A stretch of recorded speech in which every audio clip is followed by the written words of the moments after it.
Please don't pull out. Thank you.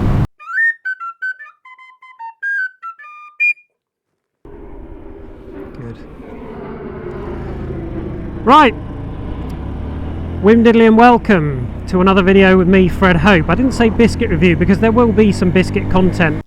But I'll explain why not using biscuits has been a motivational aid and how it's precipitated getting rid of a motorbike, leaving a big gap in my garage.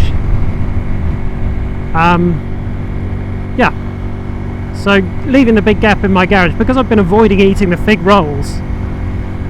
I've got lots of stuff done, including selling a motorbike. I had an Africa Twin. Adam Ryman has bought an Africa Twin recently that he rode to the Arctic Circle, shipped back to Australia. It's an XRV 750. He's called it Warhorse. He's doing some amazing videos on it. He's a top lad. Where Adam is a top lad, I'm a total failure. I bought one off of a friend. It came to me running with an MOT. I started taking it apart. I took it apart too much, lost interest, and someone else has bought it.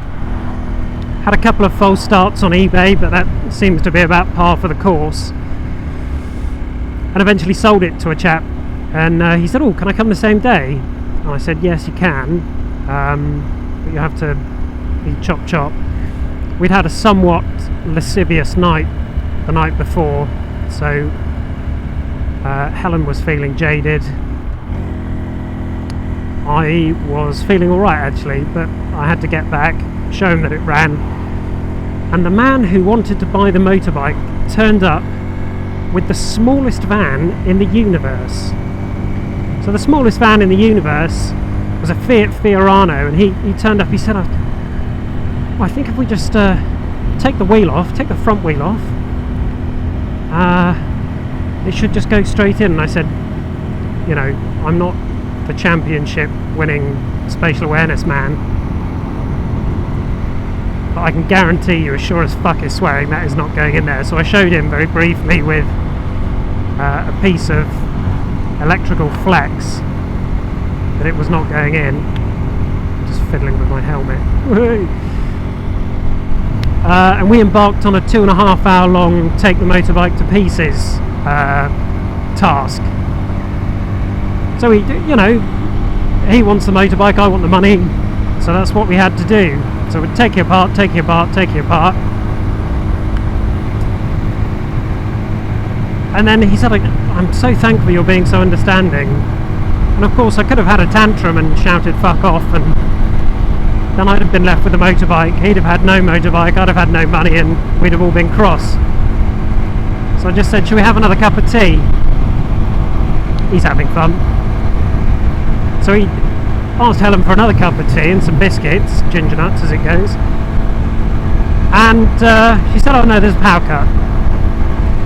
The power cut was doubly inconvenient because there was a roast dinner being prepared. So we've got a motorbike which is 90% taken apart and extremely fucking heavy, still not in the van, wanting a cup of tea, sun beating down, and then the roast dinner is no longer being cooked. So revved up the barbecue, roast dinner went in the barbecue to finish. We had another cup of tea. The man who was more advanced in years than I am and of slighter build did a great job herniating himself and getting the bike in there, but an Africa Twin's heavy. So we shoehorn like the bike and the wheels and stuff, but there's still things like fairings and boxes of bits and crash bars and all this stuff.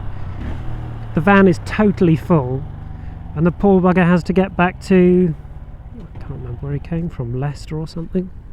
But anyway, that was a relatively serious undertaking that I didn't anticipate. You think when someone says I'm bringing a van that it's going to be a van with a ramp that you get the van loaded up with.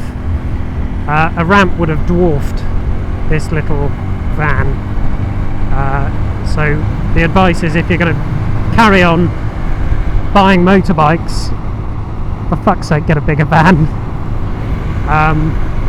And of course, he was left with no option but to leave me glowing feedback, as I effectively did a nut and bolt teardown on his motorbike he just bought. Which leaves a gap. And into the gap I would like to insert something at the polar end of the Honda spectrum. I would like to insert a Goldwing into that gap, and that's been a fairly interesting job because I've been looking inside the internet and I think I want a 1500. Ideally I'd like a 20th anniversary 1500, but I'm having some difficulty securing one due to odd buyer demands. I need the full asking price as a holding deposit whilst you get here. No, that's called paying for something blind and having no evidence you've done it. That sounds like a scam to me, so I'm not doing that. So the search continues, but if you think you'd like to see a Goldwing being used off-road with biscuits in, let me know, because I think it could be quite amusing. And a lot of people think that that was peak Honda. The 1500cc flat six engine, all the comfort in the world, cruise control, compressors, heaters, CB radios, and I just like the sort of freedom that they stand for. Big, fat, succulent, juicy American leather waistcoat wearing freedom. Not that I think that's available over here, not that I really think that's available in America anymore, but it's nice to taste it anyway. So I'm going to look at how much a collection of dream catchers is and all the other accoutrements that come with Goldwing ownership, and I'm going to be looking in anger. Some of you are probably thinking, wow, if you gave up on a relatively simple Africa Twin, what in the name of Michael Flatley are you doing buying a Goldwing? And the answer is probably a stupid idea, but it might be funny to watch. And you know, best case scenario, I get it, it's as reliable as people say it is, and I enjoy it. So that is the plan. Now for the elephant in the room, which are the fig rolls, which I've been avoiding like the plague. We're ripping now.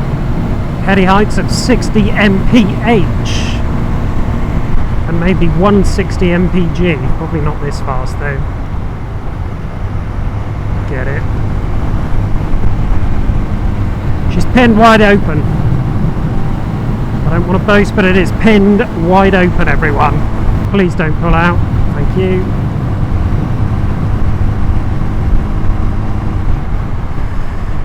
Breaking it down. Tipping it in. Seeing what it's got. Not much. Flick it the other way. Oh yeah. This is living. It's such a funny little motorbike. Scooter, moped, whatever. Let's get some.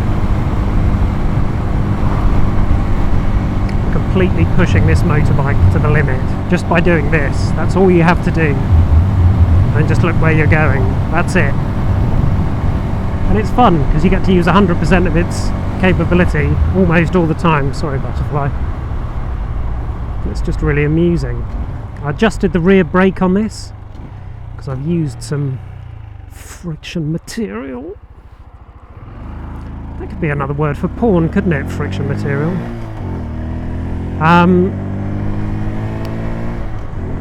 Yeah, and I've changed the oil because we got over 1500 miles and I thought, you know what, for such a small engine that works so hard,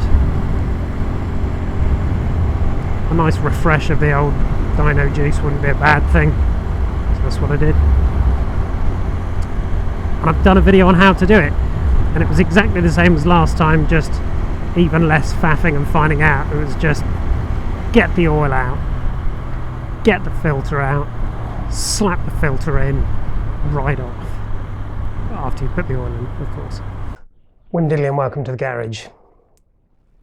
It's been a long time coming. I'm going to have to do the fig roll, or as Americans call it, fig Newtons.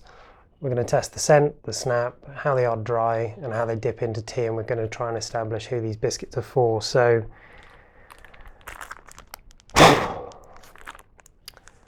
that's how long I've been putting these off, because I'm prejudiced. I think they're foul. The packet is basic, but it is from Tesco's. Soft baked pastry packed with richly sweet figs. I've made a mistake there already, haven't I? They're clearly pastry. The scent, I got a small whiff of dried fruit then.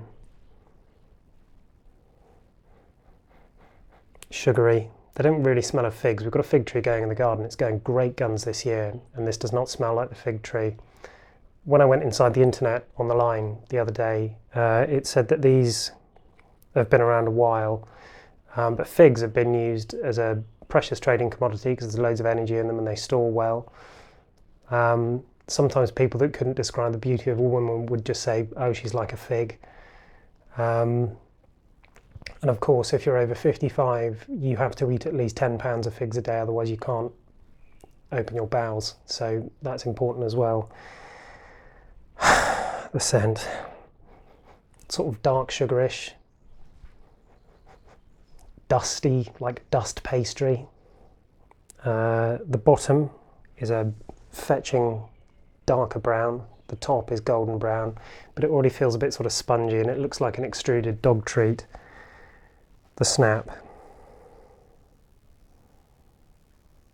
it doesn't really. I mean, I've managed to get it snapped end to end there. I'll do another one, just check there wasn't a fluke right next to the mic pickup.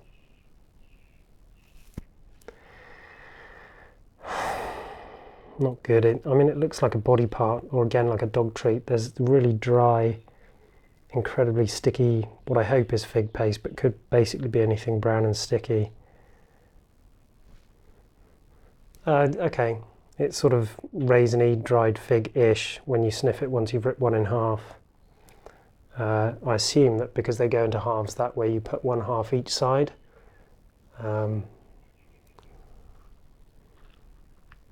Get right to the back where your wisdom teeth are or were.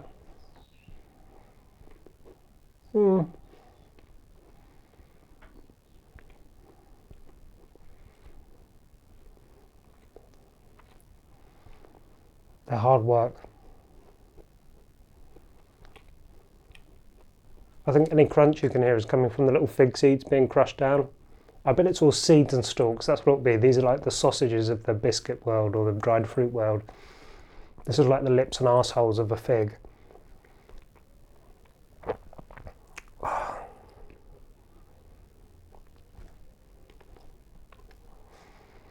Bloody hell.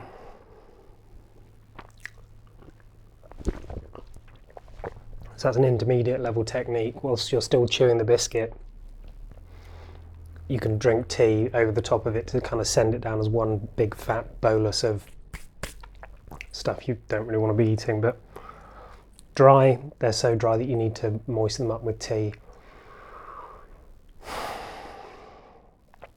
The taste was one of emptiness and just like low quality dried figs. Just dry.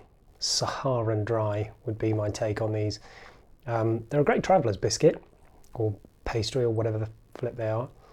Because I rode home with these in the thing, and they actually lived in the top box for a week of thrashing, and they're structurally integral. I mean, they are protected by a cardboard sleeve, but in terms of what's in there, they're quite low in fat, 2 grams a thing. And they're called biscuits on the nutritional value. That's interesting. They weigh 19 grams, 7.2 grams of sugar. So if you're looking to take up running or jump over a house or something, or do tug of war or arm wrestling, perhaps these are for you. So dipped, I don't know, because they're sort of gluey. So I think they'd probably hack a long dip, but I don't know what the stuff on the outside would do. So we'll go 4 seconds. It's a sort of medium risk dip. 1, 2, 3, 4. Barely any drip down. Very boring actually.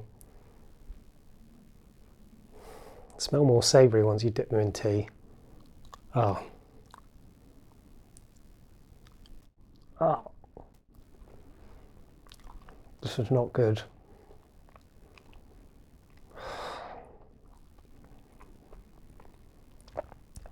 The textural juxtaposition is foul. The outside turns into sort of marginally sweet soup. The interior stays fibrous and claggy and almost like there's hessian in it, or like reinforcement or something. Really unimpressed. Shorter dip slightly.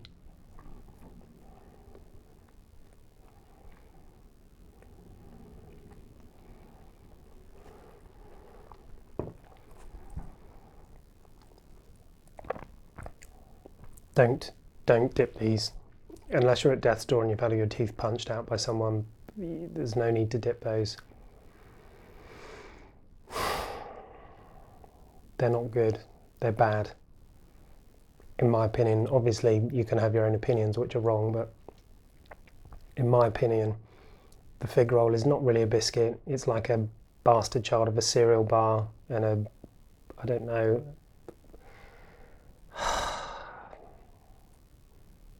a bastard child of a cereal bar and a low quality biscuit. Obviously, if you're going to do a load of sports, I've eaten two and I can already feel the sugar coursing through my veins. I'm going to have to go and run a marathon. I've never done that before.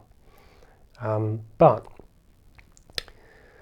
in terms of who these are for, they're for people that want to get other stuff done. I've known that I've had to review these biscuits for a long time. And I've just avoided them like the plague. I've got loads of stuff done, fixed things, sold things, sorted things out, tidied things out. I think I might be able to feel their laxative effect on my gastrointestinal tract happening already. There was just like a worried pulsation in my stomach. Don't have these, don't give them to guests, don't give them as a present, reserve them for enemies or times where you think you might die. If you've got an opiate addiction and you want to open your bowels, have a few. If you're struggling to compliment a woman, say, well, you're a bit like a fig roll actually, and she'll hopefully understand what you mean. If not, just send her on the internet and say that they used to compare the beauty of women to figs. But apart from that, keep pushing it to the limit, because that's all I do. And I'll catch you on the next one. Also, we're over 500 subscribers now, so once we get to 1,000 I'll do a custard cream. But if there's things that you like in these videos, say. If there's things you don't like, say. So an energetically made cup of tea, I like it, I don't like it. Talking to the camera like this, do you like it or not like it? Talking whilst I'm ripping around, local factoids, whatever you like, just say. And whatever you don't like, say, because I can look at graphs and stuff on the internet and who watches and when they turn off and stuff, but it's easiest if you just tell me. So I'll see you on the next one. Cheers then.